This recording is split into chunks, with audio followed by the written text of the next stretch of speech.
ఓం నమ శివాయ. అందరికీ నమస్కారం.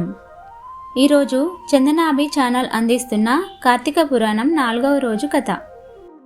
చెట్ల మధ్య కాంతి మెల్లగా వస్తోంది.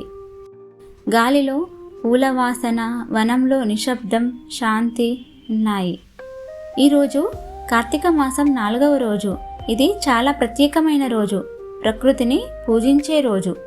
చెట్ల కింద దీపం వెలిగిస్తే వనదేవతలు సంతోషిస్తారు. కార్తీక మాసం 4వ రోజు కథ. ఒక రాజకుమారుడు తీవ్రమైన వ్యాధితో బాధపడుతున్నాడు. వైద్యులు ఫలితం ఇవ్వకపోవడంతో అతను అరణ్యంలో ఉన్న ఒక మహర్షిని దర్శించాడు. మహర్షి అన్నారు, చెట్ల కింద దీపం వెలిగించు. ప్రకృతిలో ఉన్న ప్రతి వృక్షం దేవతా రూపమే. రాజకుమారుడు ఒక పెద్ద వటవృక్షం కింద దీపం వెలిగించాడు.